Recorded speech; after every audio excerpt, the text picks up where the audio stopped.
what I learned from 3 years sciencing the crap out of DevOps. What I'm going to talk about here, firstly, how to make your data suck less. Surveys can be really terrible, and we're going to talk about how you can make surveys actually good. How to rub the science on things. I've learned a lot about how to rub the science on things from this person, my co-partner, Dr. Nicole Forsgren. So she and I and Jean Kim have been working on the State of DevOps report for the last few years. She is a statistician, or as we now call it, a data scientist. And I'm going to talk about stats. Everything I learned from stats, I learned from her. She knows much more than me, so don't ask me awkward questions about stats because I won't be able to answer them, but do follow her on Twitter and feel free to ask her questions. And then we're going to talk about the results, what we found, interesting things, weird things, particularly things about continuous delivery and management. So before I start, it's great to be in London. Continuous delivery basically it came out of London, came from a bunch of us working at ThoughtWorks, me and Dave Farley obviously, but also people like Chris Reed and Dan North, Sam Newman, Rolf Russell, and a whole group of us actually who are working on a bunch of projects here in London. So it's one of those things that really is came out of London, but also joined up at the same time as a lot of other things that were going on in Silicon Valley, continuous deployment, 10 deploys a day out of Netflix. But it's a real pleasure to be here, so thanks very much for having me here. So who here thinks surveys are shit? Fair enough. Who here loves the data from their log files? Who's seen shit data in your log files? Right. So surveys aren't the only source of terrible data. Bad data can come from anywhere, and part of what I want to talk about today is how you separate the good data from the bad data. Fundamentally, what surveys that are doing a good job are trying to do is measure things. And the way we measure things in surveys, the way that you measure things in science is you have a measuring instrument, like a thermometer. Now, we can't do that with feelings or impressions or psychological characteristics. So what we do is we create something called a latent construct. And a latent construct is a way to measure things that aren't as tangible as the physical things that we measure in the physical sciences. So what we use is something called psychometrics. Psychometrics is how you measure psychological things. It is a science in its own right. And we use psychometrics to make our survey data good in the sense that it gives us some level of assurance that it's telling us what we think it is and not things that we don't think it is. So there's a whole bunch of statistical analysis you have to do in order to do psychometrics. So firstly, you've got to create constructs. Constructs are basically sets of questions that represent, when you actually measure, a latent variable. We want to put some research in to make sure that we're using constructs that are valid, that are in the literature. So if you go and look at the literature, what you'll find is a bunch of people have done research before, and they found constructs that have been shown to be valid through statistical analysis. So wherever possible, we use constructs that have been previously validated and peer reviews. And they're based on theory. What you're always trying to do when you're putting together a good survey is have a theory and have hypotheses. Because you'll get data, but it's impossible to interpret the data unless you have a theory or a set of hypotheses about what you're trying to discover. And we'll see an example of that a bit later on. You want to word them very precisely. One of the things that we're trying to do is establish validity. And there's these ideas of divergent and convergent validity. Of discriminant and convergent validity. Discriminant validity is making sure that your thing is isn't measuring something else, so that you're not measuring something unrelated as well as what you're trying to measure. Convergent is that you're measuring what you think you're measuring, not something else. So they're kind of two sides of the same coin, false positives and false negatives, if you like. And then reliability is making sure that people are interpreting the question in the way that you mean that you mean it to be interpreted. And so there's a whole variety of statistical analysis that you can do to make sure that your constructs are valid. And so putting in the effort to actually make sure that your constructs are based on theory and definition, and that when you get the results back, you actually validate that they are reliable and that you've got these tests in place is a very important part of this, and a lot of work has gone into that over the years, and there's a lot of research behind how you do that in an effective way. So let's take an example. I'm just going to get some water at this point.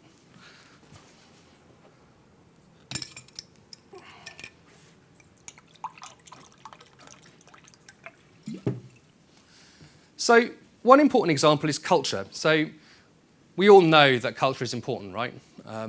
But what is culture? It's one of those things that's intangible by definition. But we want to measure it because we want to test the hypothesis that culture is important for IT performance, for organizational performance. So we've got to create a construct. And that construct's got to be based on theory. So what kind of culture? There's lots of different theories about how culture impacts various things and how culture has been measured in the literature over the years, particularly around things like national identity and norms, adaptive culture, value learning. What we used in the State of DevOps report is this theory of culture from a guy called Ron Westrum. So Ron Westrum is a sociologist who has been studying safety outcomes in healthcare and aviation, which are fields where when things go wrong, people die. So culture is super important in this context. And he made this typology. And the typology is based on information flow. So the idea is that this typology predicts information flow, and information flow predicts safety outcomes in these fields. You've seen me talk about this before, by the way?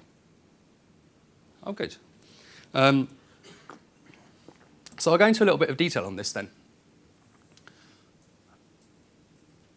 What he found is that you can probably work out where you fall on this map. There's 6 axes. One axis is the level of cooperation between different parts of the organization, different people within the organization. How we deal with messengers. Messengers are people who bring bad news. Do we train messengers? Are they ignored, or are messengers shot? Who's been in an organization where nobody wants to report the bad news to the management? Right. Messengers are shot. So what you see in high-performance organizations is not just that messengers are taken notice of, but that people actually train messengers. One of my favorite stories about culture transformation is the story of Numi, which was a car plant in Fremont, about 30 minutes from where I live in California. That was a joint venture between General Motors and Toyota. I'm not going to tell the whole story now because I don't have time, but you've got a bunch of people working in GM, which was a very pathological culture, essentially. And they went to work at Toyota to learn the Toyota production system. And the Japanese managers at Toyota would say to the GM managers, you know, how's everything going? And the GM managers would be like, no problem. Is everything okay? No problem. And then eventually the Japanese managers got really frustrated and they said, no problem is a problem. If you're telling me no problem, that means that, I mean, we all know things are going wrong, right? So fundamentally, if you're telling me there's no problem, you're lying to me. And then I can't fix the problem. And being able to fix the problem and consistently working to identify and fix problems and improve is basically the characteristic of high-performing organizations. High-performing organizations are not organizations that don't have problems, because every organization has problems. The question is, are we working to identify them and fix them and get better all the time? And the high-performance companies are the ones that do that at a higher rate than the other companies. They're always working to get better. So actually making sure that you cultivate people who bring you bad news, and then based on that you do something about it and fix it, is really important. One of the things in DevOps that's a really big deal is this idea of blameless postmortems. And so John Allspaw, who's I think CTO now at Etsy, came from Flickr, he talks a lot about investigations into accidents. When something goes wrong, we do an investigation, and what we don't want is to find out that the investigation ends in, you know, it was Matt's fault, because that doesn't tell us anything. The interesting question is, why did Matt make that mistake? What information did Matt not have, or what tools did he not have available to him that meant that he made the mistake that he did, and what can we do to give him better information in the future? If you take somebody who makes a mistake and you fire them, what's going to happen is the next person who comes along is going to end up making the same mistake because you haven't done anything to improve the system that they're working in. Typically, we're working in complex adaptive systems in IT. And that's why actually there's a big link between aviation and healthcare and what goes on in IT, because they're both what Allspaw calls high-tempo, high-consequence environments where we're overwhelmed with data and it's very easy for things to go wrong. And in complex adaptive systems, we never have enough information, especially not management. And we can never anticipate the consequences of our actions. There's always side effects, unpredictable consequences. And it's very easy when you're looking back. There's this fundamental asymmetry to complex systems. When something goes wrong, it's very easy to look back and see the chain of events that led back to the initial contributing factors. It's very hard looking forward when you're about to do something to predict the enormous kind of network of events that's going to lead off it and the interactions. So in complex adaptive systems, failure is inherent in the system. You're going to have failures. It's inevitable in a complex adaptive system. The question is, how do we create information, and how do we gather information, and how do we interpret it in such a way that we can reduce the negative consequences of accidents, and so we can become better informed about them? So when something goes wrong, you should never be asking, whose fault was it, and can we fire them, please? What we should be asking is, why did that person not have sufficient information, and how can we give them better information and better tools so that we don't make the same mistake again, which is what this piece is around. Failure leads to scapegoating, failure leads to justice, failure leads to inquiry. And then bridging between different parts of the organisation, how we deal with risks and responsibilities. And then perhaps the most interesting thing about this is novelty. How do we deal with novelty? Is it implemented? Does it lead to problems, scope creep? Or is it crushed? It's my favourite part of the model. So, this seems pretty plausible as something which might have an impact on IT performance and organisation performance. And that fundamentally is what the State of DevOps report is about. It's about how can we measure IT performance, organisation performance, what are the factors that impact them, how can we measure them and actually prove or disprove whether that's the case. So it's very important to us to try and measure this. What you want to do when you want to measure something like this, like culture, is use strong statements with clear language that when you read the statement, you can strongly agree with it or strongly disagree with it. So it should be a strongly worded question or statement that you can very easily agree with or disagree with. That's what you want when you write this out in a question form for a survey. So try writing a question yourself. You've got some paper. I'll just give you a minute to try and write a question for one of these different axes that you might use in a survey.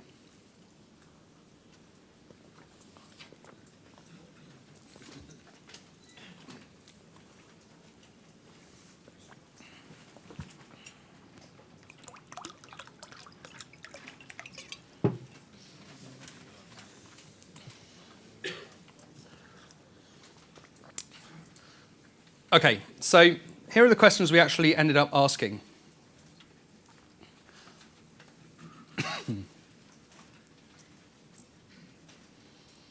And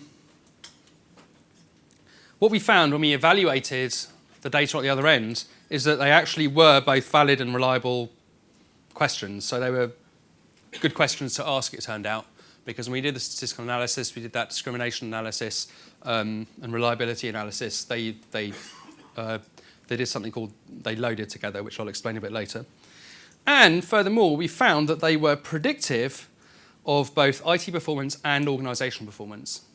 And the way we actually asked it on the State of DevOps report, we've asked it again this year, is like this. This is called a Likert type scale. So what you end up with when you get the data is a number from 1 to 7. So this is what it actually looks like. And based on this, you can actually get numerical data from each one of these things. But this is, Likert type scales are one of the bedrocks of psychometrics. One of the other things that we asked as part of the survey is questions about how you find out about failures in your production environment. So again, these are strongly worded statements that you can either strongly agree with or strongly disagree with. It's another Likert type scale. And what we noticed is they didn't load together. So what do I mean by load? So when you're building a survey, what you do is you take these questions and write them on 3x5 cards, and then you give them to people, and people bucket them. They say, are these things related or are they not related? And things that load together are things that are related to each other. You put them in the same bucket. So if things load together, it means that conceptually they're related to each other, and numerically when you measure them, you can do statistical analysis to evaluate whether they are in fact related to each other because they move together in results. And what we found is that these things didn't load together. So when we did the statistical analysis, they didn't load together. And so, again, the stats doesn't tell you why. You have to have a hypothesis as to why they didn't load together. And so So I've given you the answer. Can you, well, I haven't actually. What was our hypothesis? What did we do when we discovered these things didn't actually all load together? They weren't all conceptually related to each other. Any ideas? How are these things not related to each other?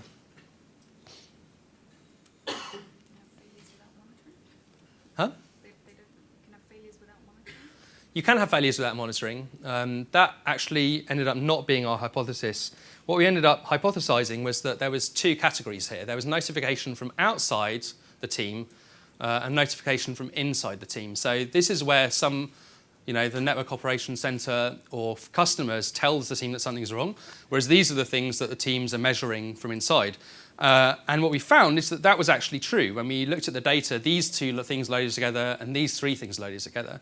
So this is an example of, something doesn't load, you're like, WTF, that's bizarre. And then you come back with a hypothesis and test the hypothesis against the data, and you find that actually, if you break it into these two categories, these things individually do load. And then what's interesting is these things predicted IT performance more highly than this did.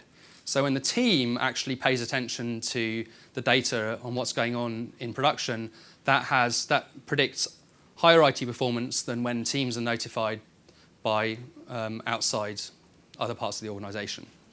So again, really interesting example. If you've got a theory, you gather some data, there's a negative result, you're like, okay, well, let's come up with another hypothesis. You test the result, and not only is the results statistically valid, but we actually have something interesting to say, which is that if your team gathers the data and analyzes itself, you will have higher performance in IT than if you rely on other people to tell you when things go wrong. We have other kinds of tests that we do to make sure that the data is good. So we kind of ignore very early responders and very late responders. We look at survey drop-off rates. We have statistical tests to look for bias. We do something called common method variance. I have no idea what that is, but again, you can ask Nicole or look it up on Google. She basically spends about 3 weeks just in SPSS, just analysing data and doing all this stuff. And this is standard stuff that you do if you're a statistician. So now we can actually look at the data. Now you've got some idea of the theory behind what we were trying to do.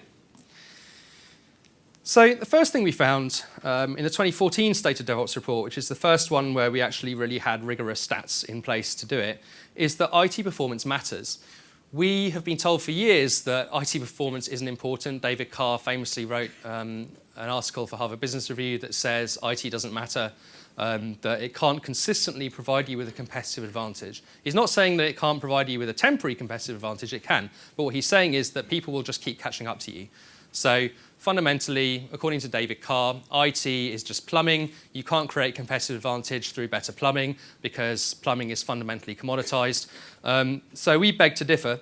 And what we found out is that's not actually true because, frankly, the world has changed since David Carr was writing that. And now every organization in the world is moving to digital, including the government. So one of my 3 jobs is working for the US government at the moment, helping to build digital services. So we have a standardized measure of organizational performance, which is profitability, market share, and productivity. And again, that's standard in the literature. There's been lots of work done on those 3 measures, profitability, market share, and productivity, as a measure of organizational performance. And what we found is that IT performance matters. We were able to divide the respondents up into 3 groups of high, medium, and low performers in a statistically valid way. And what we found is that the high performers were twice as likely to exceed their profitability, market share, and productivity goals as the low performers. So IT performance does actually matter. And I'll talk about how we measured IT performance in just a minute, because that's interesting in its own right. In terms of the top predictors of organizational performance, what do you think the top predictor of organizational performance was? Which factor? Huh? Market share. Market share. So what predicts market share? What predicts market share, profitability, and productivity? What characteristic of your organization predicts having really great organizational performance? Product market fit. Huh? Product market fit. Product market fit. So I'd say that was also a measure rather than a predictor, but it's definitely important. Employee engagement. Employee engagement. That's pretty much bang on. Who was it who said that? Yeah. So it turned out these were the questions that had the most strongly predicted organizational performance. Net promoter score for your organization, job satisfaction, whether your job makes good use of your skills and abilities, whether you have the tools and resources to do your job well, and then having a feedback loop from production to your business decision-making process. So having a feedback loop and then job satisfaction. And we've kind of known this for years, that job satisfaction is important, but it's really striking to see it in the data. We have like 8 pages of things we measure, everything from how you do continuous integration, to management, to test automation, all kinds of, we measure so many different things in this survey, and we changed it over the years. And consistently, what we found out is job satisfaction is the biggest predictor of organizational performance. It's so important, it overwhelms all the other factors. What predicts organizational performance? What predicts job satisfaction? Anyone care to guess? Huh? Salary. So that's really interesting because who's read Daniel Pink's work? Drive. Autonomy, mastery, and purpose. Autonomy, mastery, and purpose. Right. So what Daniel Pink says that in jobs which are routine, where the tasks that you're performing are algorithmic, where there's a recipe you can follow, salary is a big predictor of performance. But in jobs where you need problem-solving skills, where you're fundamentally using heuristics in order to achieve your goals, that's not what you need. What you need is autonomy, mastery, and purpose. And so in all the things we measured, the thing that most strongly predicted job satisfaction was culture. The answers to these questions predicted organizational performance, predicted job satisfaction, and that predicted organizational performance. And by the way, job satisfaction also predicted culture. So there's a positive self-reinforcing cycle between job satisfaction and culture, which has a positive impact on job satisfaction, which has a positive impact on culture. So those things are mutually reinforcing. And then very recently, a few weeks ago, Google published the work that it had done on looking at what makes effective teams in Google. Has anyone seen this? Yeah, tons of you, right? So it's fascinating. So they had all these hypotheses about how you make a high-performing team in Google. You know, you're going to get 3 front-end people and a couple of back-end people and fire all the project managers and yay. And that, unsurprisingly, didn't work. I mean, Google fired all their managers and then everything went wrong. And they're like, oh, maybe we do need management after all. And they spent years actually studying how you build high-performing teams. And what they found is that the most important factor is psychological safety. Team members feeling safe to take risks and to be vulnerable in front of each other. And if you look at what Westrom's talking about, the things that predict high performance, good safety outcomes, you know, this whole model is premised on the idea of creating safety. How do you create safety? And these factors that help you create safe environments. And safe environments are ones where you get novelty. That was the other really interesting thing. What we're looking at is IT performance, your ability to create high throughput and high stability, very high performing systems. Safety is really important. The same factors that predict safety also predict your ability to innovate, which is fascinating and it exactly reflects what the Google data tells us, which is that the most important factor is building teams where people feel psychologically safe. And then you're much more likely to take risks because you're not just worried about covering your ass the whole time in case things go wrong. Because you know that when things go wrong, you're not going to be fired. Instead, we're going to work out why it went wrong and make things better. And the teams involved in that, and you know, they have autonomy and the ability to pursue mastery. And then all these other things as well, which again reflects, I think, a lot of Daniel Pink's work. So how do we measure IT performance? Well, that was pretty interesting in its own right. And we tried measuring a bunch of things. What we ended up with is these set of metrics. And we validated that they do actually load together. What you've got here is actually 2 different kinds of things. So the top 2 measures are throughput measures. Lead time for changes from version control to production. So how long does it take us to take a change from checking it into version control to having version of the software with that change in production? Release frequency, how frequently do we release? And then 2 stability measures. Time to restore service, so when something goes wrong, how quickly can we get it up and running again? and then change fail rate. When you put a change into production, what percentage of the time does it fail? Or actually, what we asked is, what percentage of the time does it fail, or do you have to hotfix it? Because as we know, nothing ever fails, it just gets hotfixed. So what we found, which was fascinating, and I can't emphasize this enough, it's like the most important thing that you could possibly take away from today, is that the companies that are high performers do better on both of these things. We are so used to thinking that there's a trade-off, that if you go faster, you are going to break things. That is not true. The companies that do better on throughput also do better on stability. And this is pervasive. I see it all the time. There's, people talking about DevOps. Oh, well, these companies that do it, they don't actually have to worry about what they're doing because if something breaks, it doesn't matter. That's actually not true. What you find is the companies that put a lot of effort into making things faster, also they make things better and more safe. Who's come across Gartner's bimodal IT?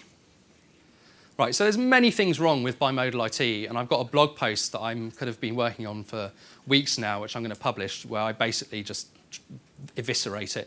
But the thing that I hate most about it is that it rests on this false premise, which is that fundamentally, if you go fast, that's okay, but that's going to compromise safety. So your systems of record, we shouldn't adopt agile methods and DevOps. And that's fundamentally wrong. You can absolutely apply these things because fundamentally what DevOps and continuous delivery are about are getting better. And what you're saying is we don't want to get better. These systems, fundamentally we're still going to work in the dark ages with manual configuration management and no test automation because we don't want to get better. Because if we get better, we might change things and then things might break. Which is, it's fundamentally flawed, but also the data shows it's not true. The high performers do better at throughput and they do better at stability. The same things that help you produce higher throughput, like configuration management, deployment and test automation, those actually help you build more reliable systems as well.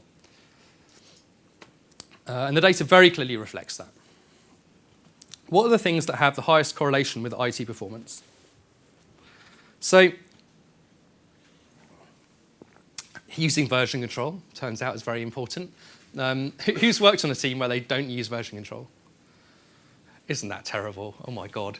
I once worked at an investment bank where there's a team building all these models and they just weren't using version control. They would just copy Perl scripts to each other's workstations. You're like, there's hundreds of millions of dollars of people's pension funds, being basically managed by people SCPing like Perl scripts to each other. So yeah, it turns out version control is important. Who knew? What's fascinating is that actually it's more important to have your application configuration and system configuration in version control than it is to have your code in version control, which is a surprise. But basically, this is what enables you to reproduce the state of production when things go wrong. If you have a failure in production, if you're in a disaster recovery situation, what you want to be able to do is restore service as fast as possible. And the only way you can do that in a repeatable, deterministic way is if you can restore the configuration of production from version control in a fully automated way. If you're having to log in and change things and edit things, you can't do that. You're going to end up with high levels of variability because people are human and it turns out humans make mistakes.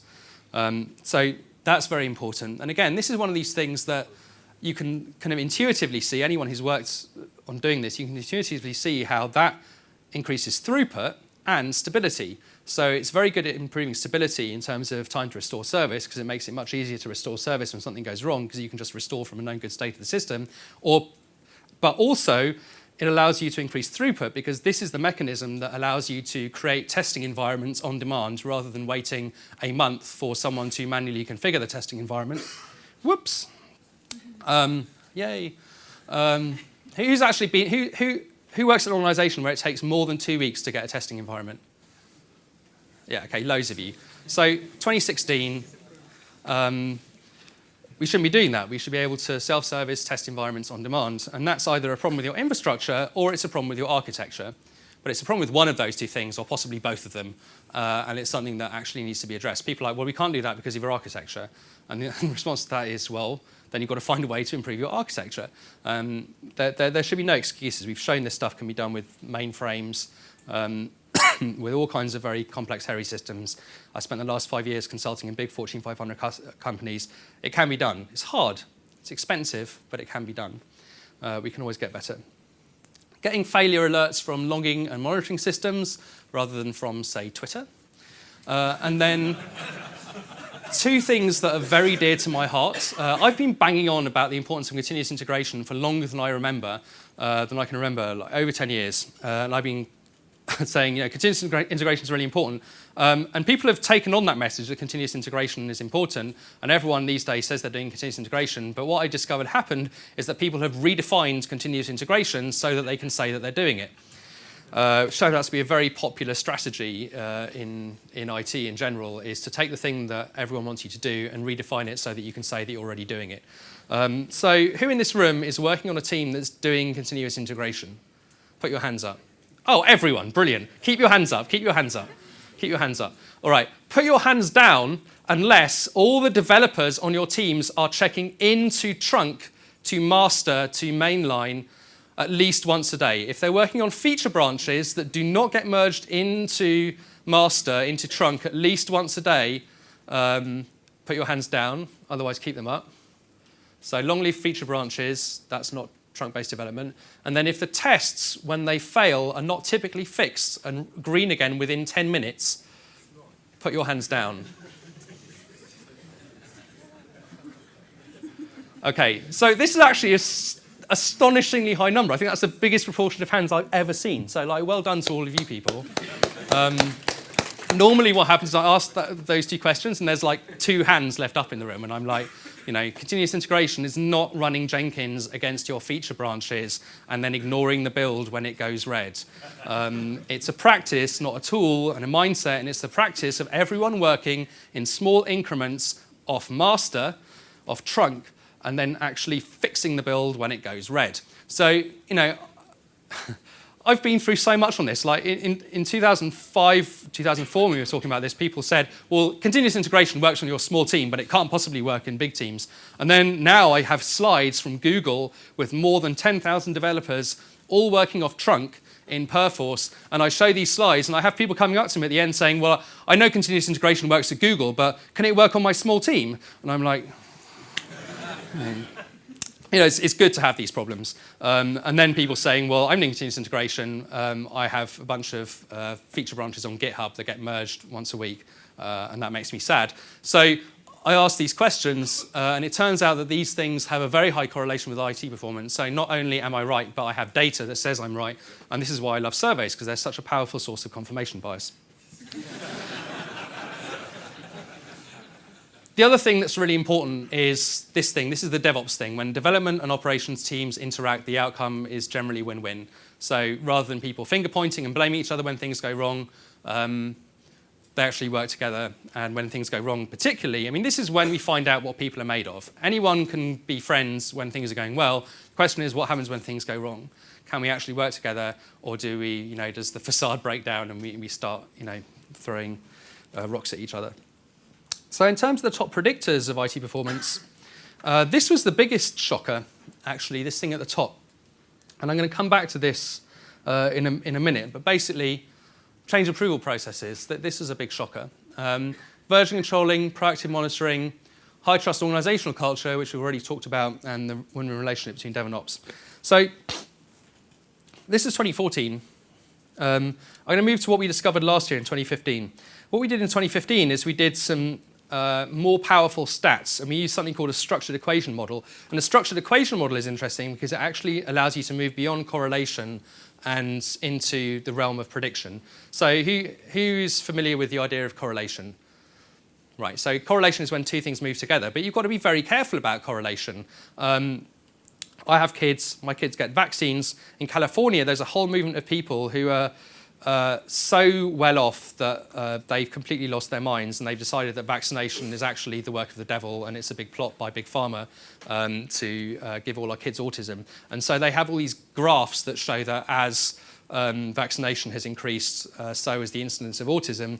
But it's very easy to debunk this because you can also produce a graph showing that as sales of organic food have increased, so has the incidence of autism. So correlation lets you make up whatever you want. I mean, you can actually show that the incidence of pool deaths is correlated with films by Nick Cage. So Nicolas Cage films are correlated with pool deaths. So make of that what you will. But it's important to move beyond correlation to prediction, and this is what structured equation modeling lets you do. Don't ask me how it does that. I have no idea. Ask Nicole.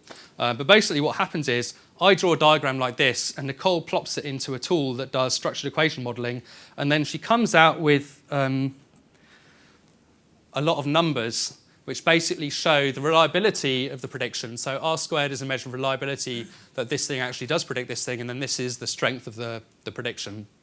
And so what you can see is that the use of version control and test automation and deployment automation predict this thing. And this is a construct that is composed of all of these things together. So being able to create intermediate constructs, I basically said, let's combine these things into one thing, and I'm going to call that thing continuous delivery. So this is my theory building. So I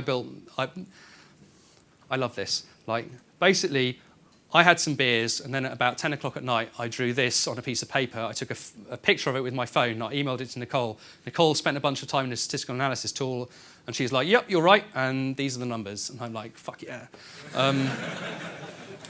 And so what we can see is that this is something which... Some of those correlation coefficients are quite low. Yeah, some of them are higher than others, but all of them are statistically valid. So you've got to look at 0.05 is the lowest limit. Anything below 0.05 is not considered meaningful. So we eliminate everything that's below 0.5. I can't remember what the R squared is. But anyway, what we can see is that test automation is an important component of continuous delivery. Continuous integration is an important component. Deployment automation is perhaps the least important, which is, I don't know, maybe surprising, or maybe we measured it wrongly. Version control is kind of somewhere in the middle there. And then continuous delivery is strongly predictive of IT performance, so it has a big impact on IT performance. It also has a strong negative impact on change failure rate. And then perhaps, and then it has a very strong negative impact on deployment pain. So continuous delivery reduces deployment pain. And then perhaps what's most interesting about last year is it also has a significant negative impact on burnout of your teams. So looking at burnout was one of the things that we did last year, and that was really interesting. And then organizational culture, measured using Western, has a really strong negative impact on burnout, which you also might expect, but again, it's interesting to see it in the data. And a noticeable but relatively small impact on IT performance, and a decent impact on organizational performance, and we can see that IT performance predicts organizational performance. So this is a really interesting bit of analysis, and this was actually published. So we had this published in a journal about a month ago. It's been peer-reviewed, so we can now say, this is proper peer-reviewed research that demonstrates the impacts of continuous delivery on all these different factors. And there's the reference where you can go and download the paper, which is very long and filled with unintelligible academic speak that Nicole wrote and a bunch of pictures that I drew. So, some surprises. What's not strongly correlated with IT performance? Which of these things, who thinks that third-party scripts for configuration management, so this is all configuration management strategies. Who thinks that third-party scripts predict IT performance? No one? Good. How about homegrown scripts? Okay. How about commercial configuration management tools? How about open source? How about golden images? How about manual configuration management? Okay, you're mainly wrong, which is a good sign, right? I mean, if you're right all the time, then it's probably just confirmation bias. So what we found is that third-party scripts, homegrown scripts, golden images, manual configuration management have a very small or even negative correlation with IT performance. Open source has a strong positive correlation with IT performance. Using commercial configuration management tools has literally zero correlation with IT performance. So sorry to all the vendors in the room, but there's literally no point according to our data, in using commercial configuration management tools. Let's look at test practices. Have you tried measuring organization with absolutely no configuration management to just compare? Because it's easy to say no correlation, but if you compare with something that would say negative, I mean, if you don't do it at all, then you're doomed. Then obviously, Right. you know, Yeah, it might be better than. It's all relative. Yeah. So this, I mean, what this tells you is that this is no better than doing nothing, right? So you would have to ask Nicole exactly how she did the analysis, but basically these are checkboxes, so they're 1-0. It's no better than doing nothing. Yeah, I know, right? So yeah, that's my investment advice for you. Stocks may go up as well as down as well as up. I'm not liable for any blah, blah, blah. How about effective test practices? Which of these things do you think are important in terms of IT performance? Or I should ask, which things do you think are not important? So what we found out, and no real surprises here, well, actually one surprise. So we found out that, actually a few surprises, things that I was expecting to happen, but they're still surprising to some people maybe. So it's important for developers to create and maintain acceptance tests. So it's not enough to have acceptance tests, they've got to be created and maintained by developers. Now, I had a hypothesis about why this is the case, which is why I asked this question. And my hypothesis is that when testers create and maintain the tests, developers don't care about them. And actually, that there's a feedback loop wherein, when testers write the tests, it forces them to write code that is more testable. So this is one of the things. So who practices TDD? Who works on a team where you write the tests before you write the code, and then the code makes the test pass, and you actually press a button and see that? Okay, so that's actually pretty standard. I typically find about 25% of people all over the world give that answer, which is depressing to me, actually, because I went to Silicon Valley filled with hopes and dreams that it was a better place full of amazing technical practices and brilliant people. And I found that people there aren't any better than anywhere else. They've just got much better PR. And it's about the same there, like 25% of people doing TDD. It's the lost XP practice. And I think the important thing about TDD is not that it gives you a bunch of automated tests. That's a nice byproduct of TDD. Did you test BV? Did you say, does it make a difference if I write the test first or if I write the test second? No, we actually didn't. And actually, that's a really good point. We totally should do that. I've just missed it for this year because we've just put it out yesterday. Shit. Well, there's always next year. Who writes the tests before they write the code that makes the test pass? Damn it. Okay. But my theory as to why that's important is because it forces developers to create software that's easy to test. The important thing about TDD is not the tests. It's the fact that it forces you to write your code in a testable way, where it's nicely encapsulated and componentized and loosely coupled. So writing the test first exerts an architectural force on your code that makes it more testable, and then that makes it easier to maintain the tests. Who has contemplated deleting all their tests because they're too expensive to maintain? Right, so in my opinion, that's a factor. That's because they're not written TDD, because maintaining tests that weren't written TDD is very expensive because it's very hard to test the code because there was no force acting on the code to make it more testable. So that was my hypothesis. And so that was actually shown by the data. When testers or when an outsourcing company creates and maintains tests, it actually is not effective. You need the developers to do it because that's how you make sure that your code is actually testable, which is how you make sure that your tests are actually maintainable in an economic fashion. This is important. When the test pass, you actually have some level of confidence the software is releasable, that it's actually meaningful rather than a bunch of tests that always pass. Is Ivan Moore around today, by any chance? Oh, that's a shame. Well, Ivan Moore's a guy who lives in London who wrote a program called Jester, which randomly mutates your code just by literally randomly mutating your code and sees if the tests actually fail or not. And what he found is a surprising amount of tests just always pass. So that's the thing. Test failures are likely to indicate a real defect. So this is the false negative, false positives, false negatives, basically. Making sure that developers can actually fix the acceptance test easily, because, for example, they can run them rather than having to have very expensive acceptance testing software that you can't afford to buy the developers' licenses for. Developers, so this is interesting. Having developers share a common pool of test servers to reproduce failures is positively correlated. Developers creating on-demand test environments is not positively correlated. I have no idea why that is. It's just one of those things. Who knows? But then developers using their own development environments to reproduce test failures is important. So I said I'd talk about change management. I'm going to talk about change management.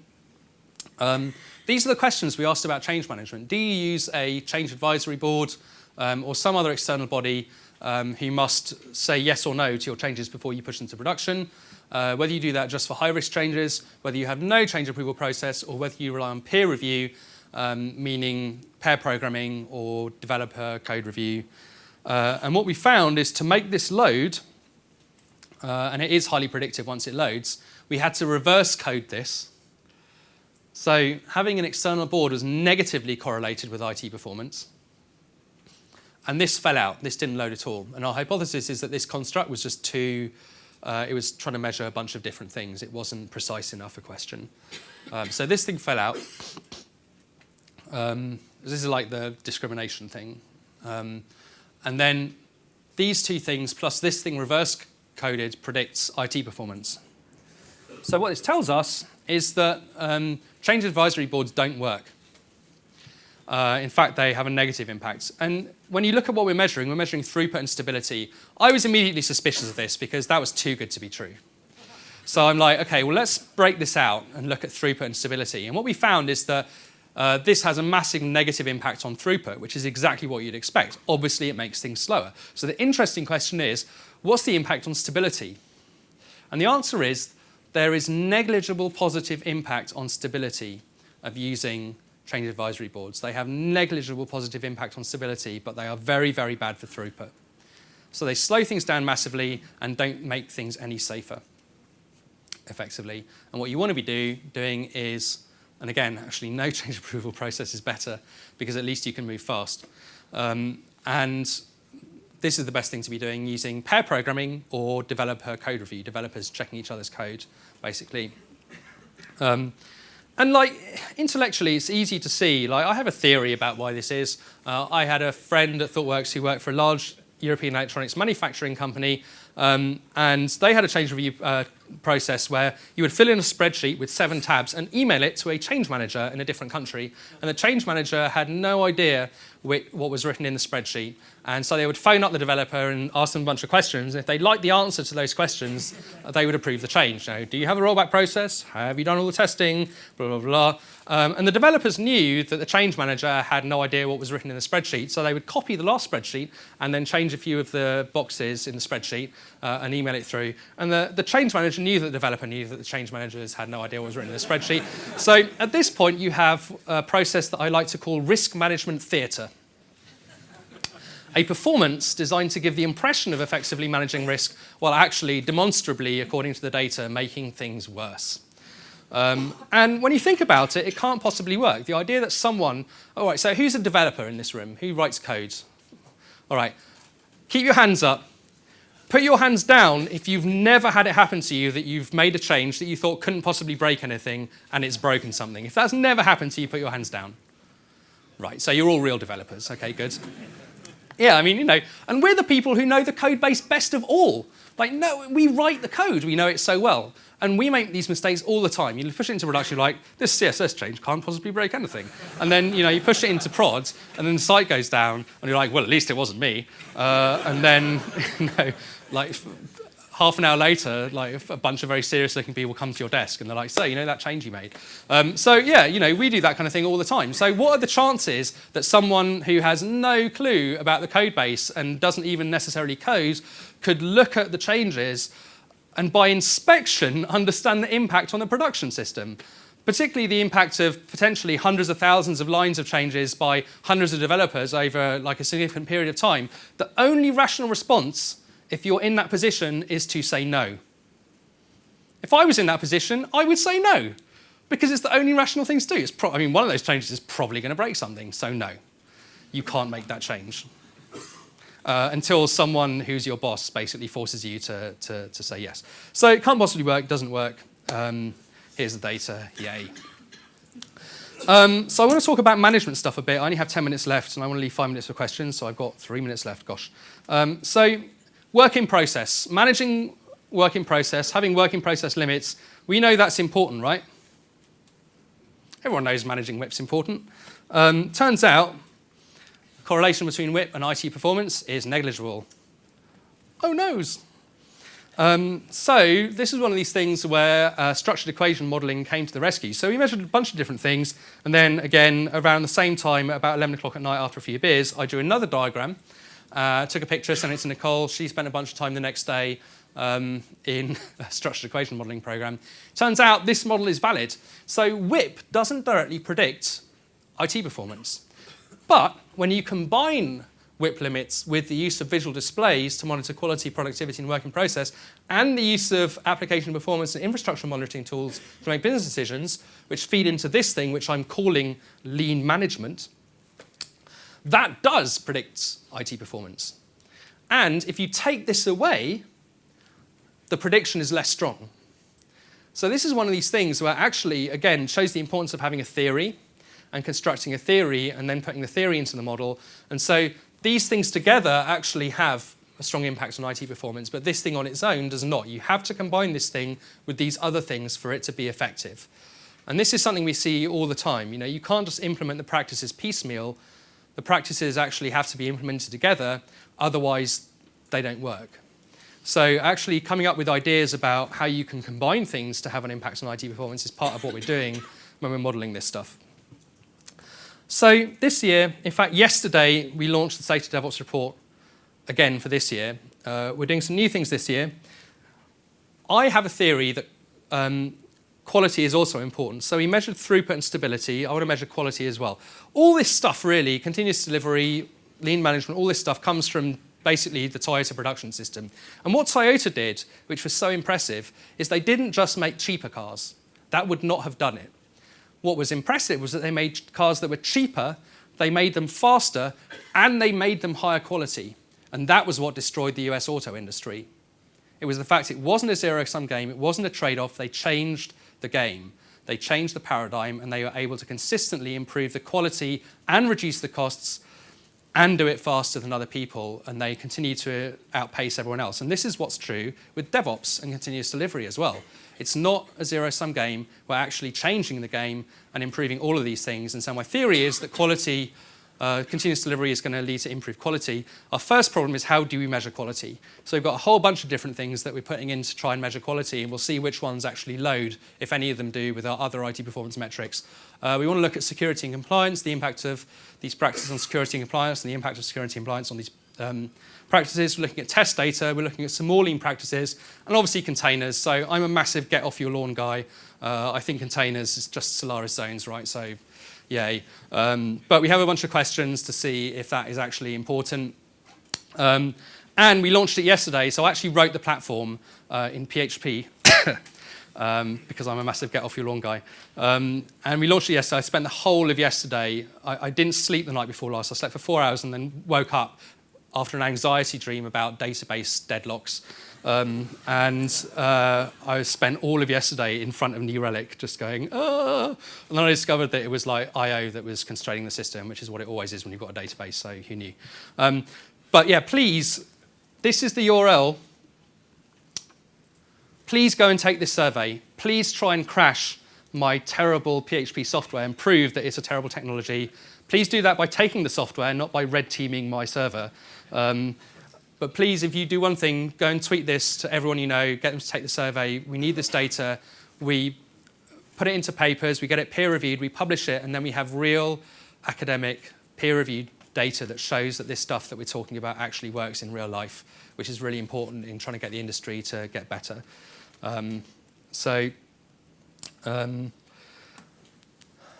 We have a lot of things that we think are obvious. A lot of those things are not obvious. There's a great book called The Leprechauns of Software Engineering or something. blanked on the name of the guy who wrote it. Yeah, Laurent Bossavy. So he wrote this great book called The Leprechauns of Software Engineering, which is basically debunking a bunch of stuff that people think is true but actually isn't. So testing with data is really important. And if the results don't surprise you, you're doing it wrong. We found some surprising stuff, and that's good because it proves that it's not just confirmation bias.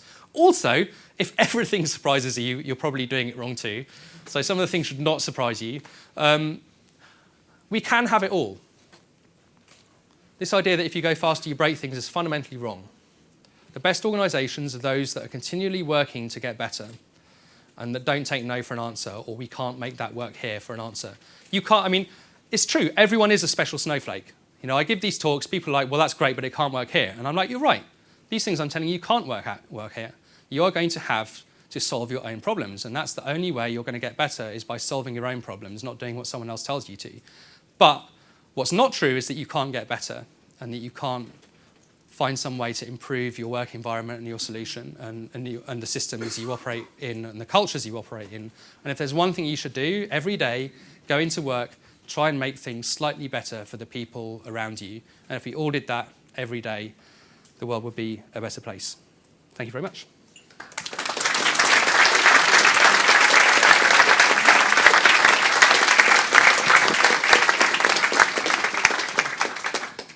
Questions? Yeah, a couple of questions, yes. Hi, you were talking about biases.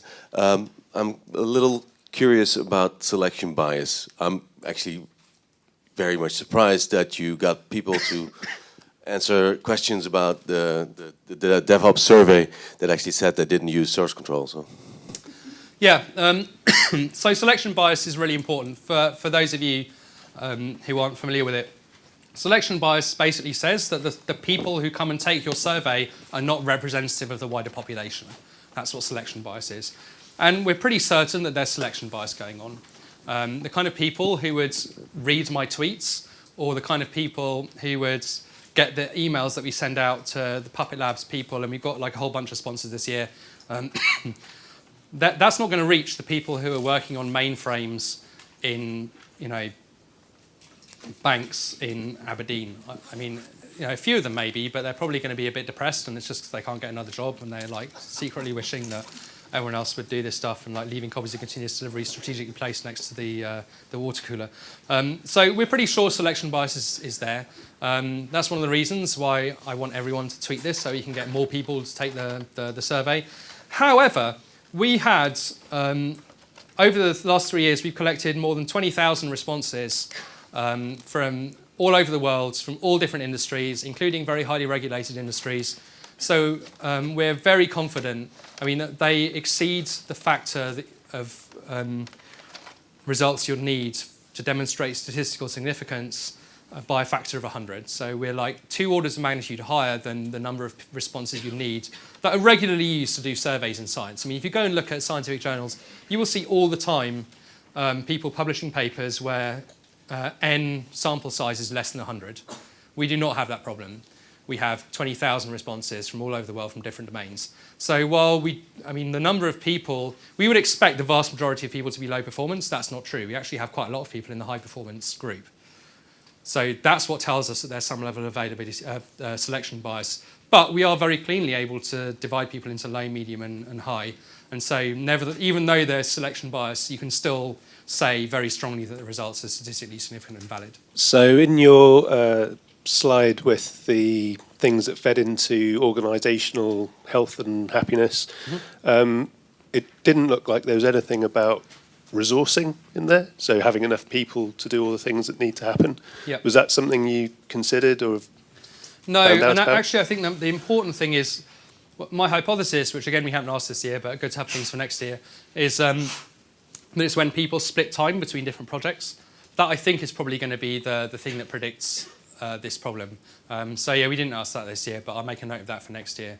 And just in general, like, feel free to ping me and Nicole with your ideas. We're always happy to get new ideas. But I suspect that would be it, when people are dividing their time between multiple different projects, because that I think is probably what kills things. But that's just me saying that. There's no data. Thank you very much. Thank you, Jez.